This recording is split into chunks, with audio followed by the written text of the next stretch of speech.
Antes de avançarmos para o vídeo, vou pedir-te por favor que me sigas na Twitch, o Paulo Live, e caso ainda não sigas o meu outro canal, que podes já ter ouvido falar, é o canal Fritos, segue também aqui no YouTube, Fritos, não te vais arrepender. Muito obrigado e siga para o vídeo.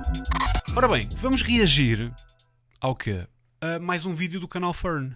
Pá, eu tenho gostado muito destes vídeos e vamos reagir a mais um que se chama What Faking Cancer Looks Like, que se traduz mais ou menos por o que fingir cancro parece. Não dá para traduzir à letra, ok? É mais ou menos tipo, vejam como esta pessoa fingiu cancro, ok?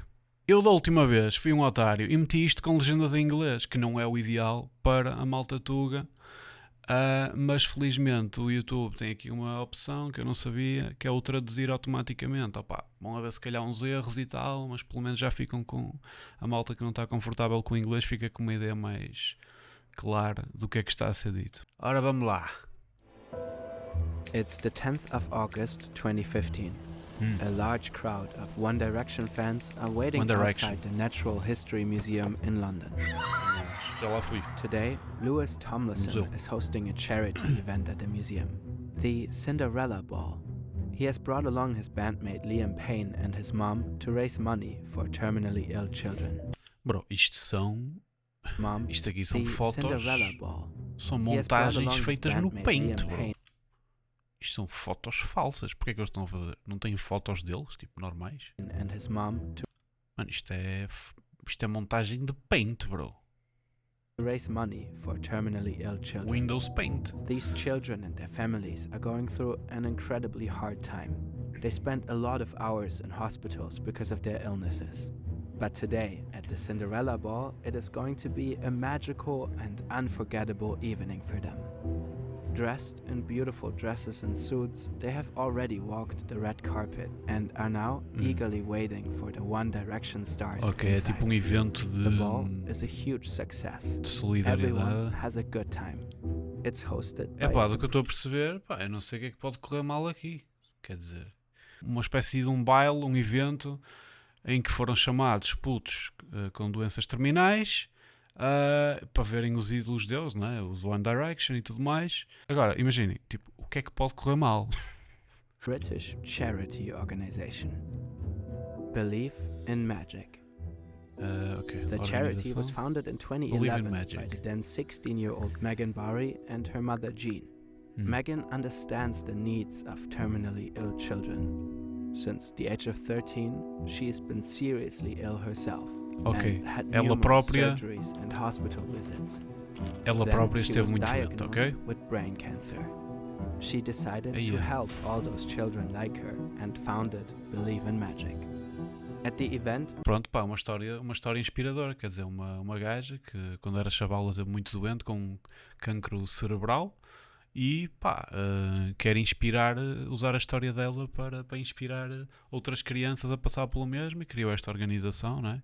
De solidariedade, pá, tudo bem, meu, tudo bem, fixe. Pronto, pá, é pena, é um gajo saber perfeitamente que daqui a nada vai acontecer alguma merda que vai foder aqui isto tudo. And his mom have nothing but good things to say about Megan, Jean and their work. The charity is absolutely incredible. Anyone here that knows Jean and Meg that believe in magic will need no introduction to their kindness.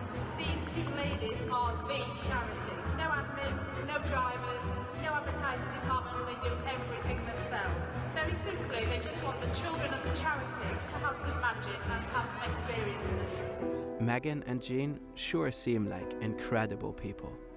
Certo. Ai pá, caralho. But are they? What if they are lying? Is Megan really as ill as she claims that she is? What if Megan doesn't actually have cancer? Maybe Megan and Jean are just spending it on themselves. What's going on? What if she and her mom are stealing donations? A small group of people on the internet suspects just that. They find more and more clues that the mother and daughter are scamming people, but no one believes them. That's not stopping them though. They will come after Megan. Pá, digo-vos uma coisa, isto é necessário todo um nível superior de maldade para fazer um esquema que envolve crianças com doenças terminais. Ou seja, é todo um é todo um novo e não explorado nível de maldade que é necessário para, para se fazer isto. Portanto, opa, estas pessoas são provavelmente a encarnação do próprio diabo. Okay? Mas vamos ver. Gene for years, hacking them, setting a PI on their tracks. And one day, Megan is dead. Supporters will say she got hounded to death by these online bullies. A angry, ela jealous, acabou por bitter morrer. internet troll. What happened here? Who is telling the truth? And who isn't? We think we know the story. We think we've heard about this amazing woman who started a charity and then sadly died of a brain tumor. That's not what happened. Something else has happened here. O que aconteceu, caralho? This is the case of belief in magic. Foda-se, estou intrigado, meu.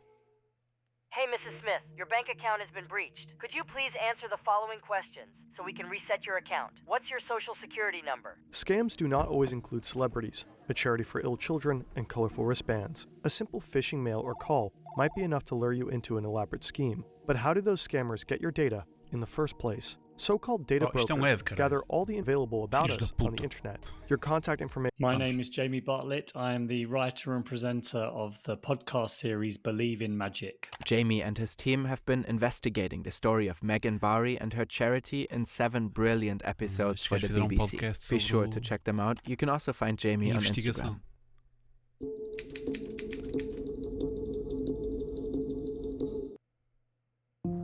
Megan Barry was born in 1995 in the south of England in Guildford. She's the youngest in her family, with 4 older half-siblings from her mom Jean's first marriage. Her parents separate when she's a child. Megan ends up living alone with her mom as her older siblings have already moved out. She lives a normal life, at least for a while.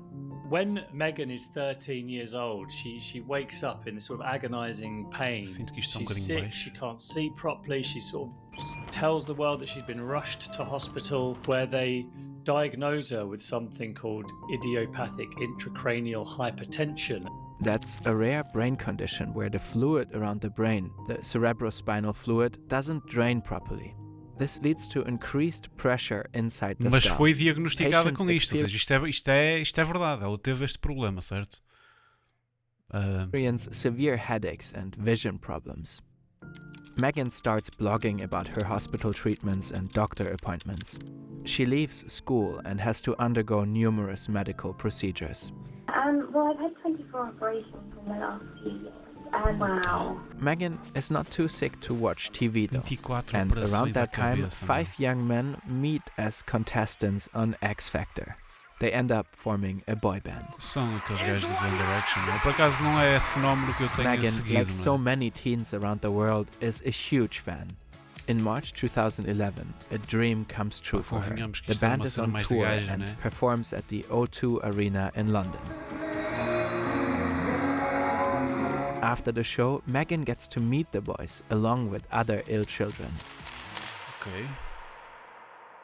Shortly after, her health seems to get much worse. In April 2011, her mother Jean announces that her daughter has a brain tumor. Instead of falling into despair, Megan and Jean set up their own charity, Believe in Magic, to help ill children.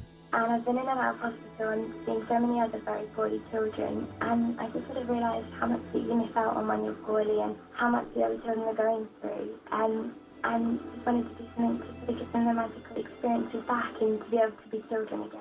Megan is just 16 at the time. She and her mom are looking for support and turn to One Direction. My work is need to get.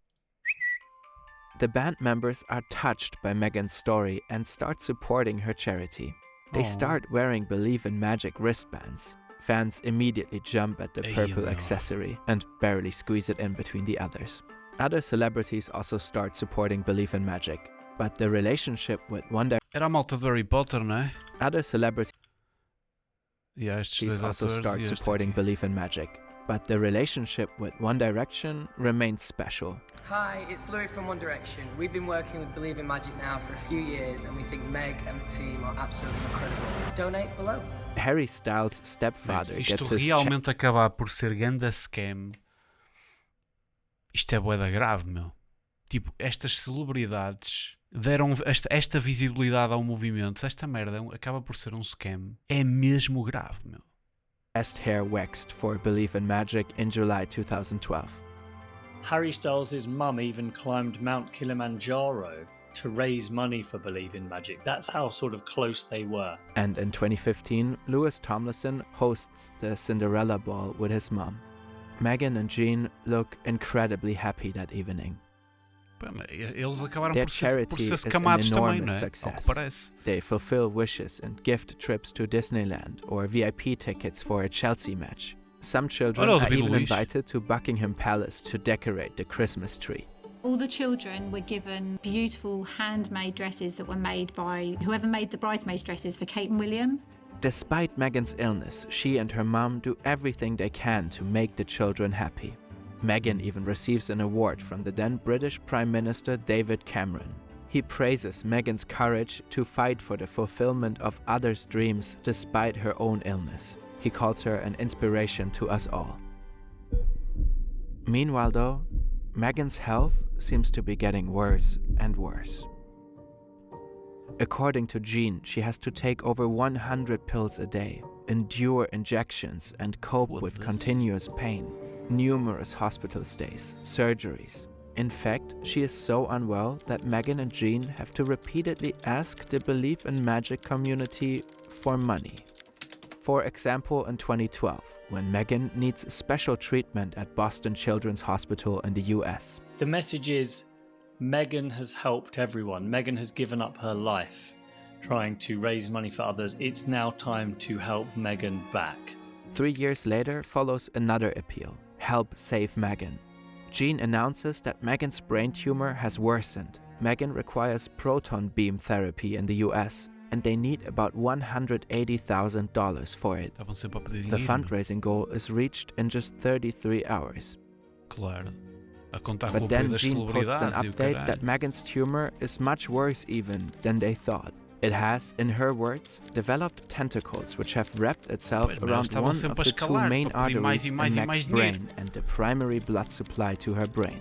As a result, the surgeons couldn't operate and had to cancel the proton beam therapy. Then, a third appeal in 2016. Hashtag Meg's Turn for Magic. Once again, a huge wave of donations come in. They really are struggling and feeling very alone. Meg has come very close to losing her life several times over the past few weeks. A woman in England reads these fundraising appeals, and she is growing Ficou increasingly suspeita, ficou skeptical. desconfiada. What she uncovers completely turns the story upside down. Foi uma desconfiada, meu. Uma desconfiada começou a investigar a cena. Don't believe. Joanna Ashcroft first met Meghan at a Believe in Magic event. She herself has a son who was diagnosed with neuroblastoma in 2011. A gaja That's a que cancer of desconfiou the também nervous teve system. filho com At the o time, mesmo she problema. also had to organize a fundraiser to finance her son's treatment. But after reading Meghan and Jean's fundraising appeals, she is left with a strange gut feeling. To me, it just all sounded very, very strange. And as I'm reading, I'm trying to see where she's being treated, who a doctor is, where the hospital is, and there was no information. She shares Pá, porque esta gaja teve um filho que teve exatamente o mesmo problema, então ela foi capaz de detectar as petas, provavelmente, da outra. her concerns with a group of friends, other parents of children with neuroblastoma. And they start to wonder, is Meghan really as ill as she claims that she is? And they weren't convinced. They are cautious though. I mean, who asks someone with a serious brain condition to prove that Bué they're fodido ill? fazer esta investigação. I mean, and if you're wrong about it, you're the worst person on the internet. It's terrible. Imagina. But when she sees Believe in Magic's latest appeal for donations in the end of August 2016, Joanna is certain something here can't be right. So she writes a message to the Facebook group Meg's Turn for Magic to find out which hospital Meghan is being treated in. Hi, I'd love to send Meghan something, just like she sends all the poorly children. Which hospital do I send it to? To which I got a reply, thanks so much, but Megan's at 3 different hospitals at the moment, so it's very, very difficult. Under the pseudonym Sarah Smith, she writes to a supporter listing the inconsistencies in Megan's story. Do you have any evidence that Megan is seriously ill? Oh, Sarah, I don't even know what to say. I can't for 1 second believe they're not being truthful. Many people saw with their own eyes how much medication Megan had to take and how badly she was doing. These supporters have no doubts about her condition. Meanwhile, Megan's state of health is supposedly getting even worse. She's on constant oxygen and has multiple infections, they say. In short, it doesn't look good. But none of it adds up for Joanna and her friends. One of them is a bit of a hacker. They send an email to Jean, but they've embedded a piece of code in the email that will reveal her location. As soon as Jean opens it, they will know where Megan and Jean are. And jackpot. Megan is not in a hospital, so ill that her supporters are incredibly worried about her. She's at the Walt Disney World Resort in Orlando, Florida. To be exact, in Disney's Animal Kingdom Lodge. There's no way that anybody with a child who is that sick would be in a Disney resort. So I rang the Kidani there and then without really thinking. Imaginem, não há nada pior que isto ser tudo verdade e no fim esta gaja desconfiada ficar mal como ao caralho. Ficar tipo na merda. Tipo, morreu. So I rang the Kidani there and then without really thinking it through. And they put me through to the room and Jean answered. So I said, Hi, can I speak to Megan, please? And she said, sorry? I said, is Megan there, please? She said, who's calling? She's asleep at the moment. All right, I'll ring back, thank you. And I put the phone down. She calls again. I said, is Megan awake yet? Oh, Megan's not here. Megan's seriously unwell. Megan's in hospital. I said, oh, so you're not in Disney? And she said, no, I'm not in Disney. Megan's in hospital. Who is this? And then I put the phone down. Jean and Megan deny any wrongdoing. According to them, they are at Disney World, but their hotel room supposedly has been converted into a hospital room. Joanna doesn't believe any of it. This has to be a massive scam.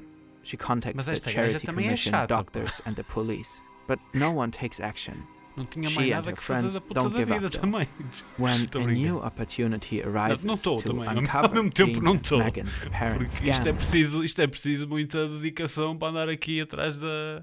Eu imagino, eu ponho-me no lugar desta senhora desconfiada mesmo. Eu podia estar desconfiado e podia achar isto e aquilo, mano, mas nunca na puta da vida me ia meter nesta merda, ok? Tipo, não ia desafiar, tipo, uma família que tinha o apoio de gajos como os One Direction e o caralho, os atores de Harry Potter, meu. Tipo, ia para casa e ficava a desconfiar em casa, estás a ver? Tipo, não perseguia esta família, meu. Jean and Megan's apparent scam. They seize it. For her special treatments, Megan can only travel to the US and back by ship. Commercial airplanes are not an option due to her brain tumor. The pressure in them is too high. The group learns that Megan and Jean are returning to England. They usually sail on the luxury ocean liner Queen Mary II. So Joanna and friends check the sailing times. The cruise ship has just left New York and is heading towards Southampton. The group hires a private detective. They want to know, how bad is Megan's condition really? According to Jean's updates, she should be in a wheelchair. Also, Megan's going to have an oxygen tank with her. Tem, mano. Mano, ela tem que ter tanque de oxigênio. Bro, elas há bocadinho disseram que ela tinha tentáculos já e o caralho, aquela merda tinha que... Mano, para mim ela tinha que estar numa cryo chamber do Star Wars, meu. Estás a ver? Mary II has just arrived. Guests are leaving the ship. The hired private detective is at the dock, observing the scene. More and more people pass by. Finally, he spots the 2 women he was looking for. He writes in his report, Megan and Jean are observed exiting the arrivals area. He snaps a picture. Where there was no oxygen tank with her, she wasn't in a wheelchair. In fact, there were porters there that help people to move their luggage, and Meg and Jean just walked past them, pushing bags and bags and bags, huge bags, to their car. The private detective also observes they are talking and laughing with each other. Megan doesn't seem to be doing half as badly as Jean claimed. Megan does look like she's overweight. Doesn't look the healthiest, but she does not look like someone who just a few days before was knocking on death's door. Jamie Bartlett has seen the receipts from Megan's and Jean's stay at Disney World. Over a 5 or 6 month period, Megan and Jean had spent tens of thousands of dollars at Disney World, Florida. Money that they had raised for this life-threatening condition that Megan apparently had. Joanna's group is now absolutely certain. Megan is lying about having brain cancer. Joanna notifies the authorities and, in December 2016, opens a Facebook group. The Truth About Megan and Jean. She even travels to London and presents her research on Believe in Magic. A cena é que eles já revelaram na intro que ela acaba por morrer. Não, isso é grande spoiler para mim. Pá, eu questiono-me, tipo, então ela morreu de quê, não é? Ela tem que ter qualquer merda, para ter, só se lhe passou um caminhão por cima, assim do nada, tipo, descontextualizado. Tipo. Agora, não sei se eles não fizeram aquela angariação de fundos para ir estourar aquela merda toda na Disneyland, tipo, o último desejo dela, tipo, ir gastar uma fortuna na Disney. Estão a perceber? Pá, não... Agora, que a chavala morreu, eles já disseram na intro, não é? The Charity Commission. In February 2017, the Commission initiates an investigation. The group is reassured. They have done everything possible to uncover the fraud. They are convinced it's just a matter of time before Megan and Jean's scam is exposed by the authorities. But just a year later, on March 28th, 2018, Megan is dead. Pois. She passed away at the age of 23 at the National Hospital for Neurology. Os desconfiados, os da investigação. Ei, foda-se. Fizemos merda. Não, mas ela tem que ter morrido de alguma coisa, tipo. And Neurosurgery in London. A verdade. É agora que vamos saber. The Believe in Magic community is shocked. Supporters, parents of ill children who were supported by the charity, mourn Megan and remember what a great person she was. I can't explain that enough. What an amazing human being she was. She really was. She had more sympathy and love for people than I'd ever met anybody before. She got on with children so well, really, really well. It was beautiful to see. Because she was like a fairy godmother to these children. That's how she was. That's how these children. Isto é tudo vozes da AI, não é? Isto parecem vozes da AI. Aliás, acho que tem que ser, de certeza, meu. She was like a fairy godmother to these children. That's how she was. That's how these children, very ill children, saw her. Some Believe in Magic supporters blame Joanna Ashcroft and her friends for Megan's death. They allegedly hounded Megan and destroyed her life. From what Meg used to say was this woman was a pain in the arse. She was very demanding. She started up this, I'd call it a witch hunt. Bewilderment, anger and grief dominate the community. They lost Megan, the young woman who did so much for them. So, did Megan Barry have cancer or not? Her body was examined after her death, and according to the forensic pathologist, Megan's brain was morphologically normal. No swelling, no high pressure, and no trace of a brain tumor. Megan Barry did not die because of a brain tumour. There was no evidence that she had a brain tumour or any brain abnormality. What she died of at 23 years old was an acute cardiac arrhythmia, that sort of irregular heartbeat, which was caused by liver disease. It's a natural death, but very unusual for a 23-year-old. This poses so many new questions. Why did such a young person die of heart failure? Why did she lie about having brain cancer? Why did the lie go unnoticed for so long? And what about all the medication people saw her take? There once was a German nobleman. He was known as the Baron of Lies because he would always tell crazy, fantastical stories of his adventures. His name was Hieronymus Karl Friedrich Freiherr von Münchhausen. He's the namesake of a psychological disorder, the Münchhausen syndrome, where people intentionally fake an illness. They make up symptoms and present them very dramatically. Sometimes they might try to get sick on purpose.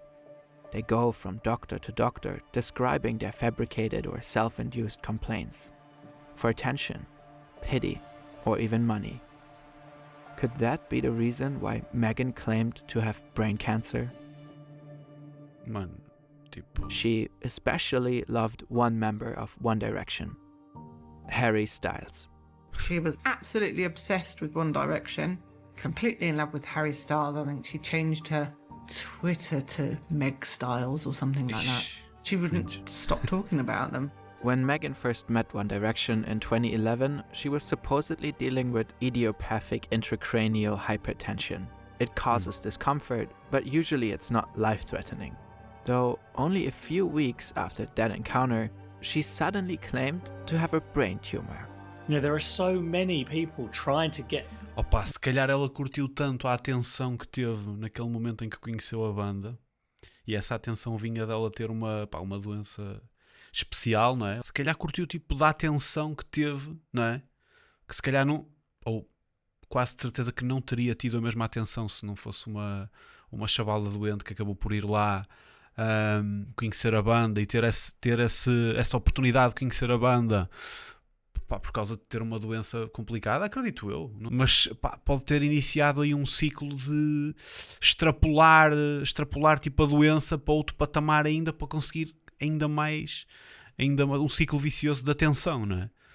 One Direction's attention online at the time.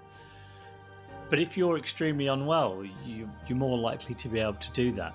Ever since she claimed to have brain cancer, she became famous and had regular contact with her favorite stars. But that's not the full answer.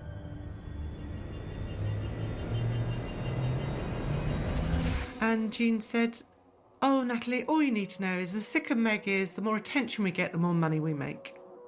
I don't think people realise how dangerous she is, how manipulative she is, how much of an effect she's had on people. There's another condition related to Münchhausen syndrome, known as Münchhausen by proxy, or fabricated or induced illness by carers. It's a rare form of child abuse where a parent tries to convince doctors that their child is ill.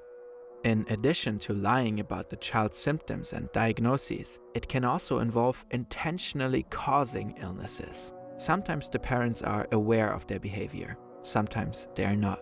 The parent's behavior can also make the respective child firmly believe it is in fact ill. You might remember Meghan had several half-siblings. On Jamie's podcast, they talk about their own childhood and how it was to live with Jean. In our kitchen, we had an oak table, like a farmhouse table, and we had above it some cupboards.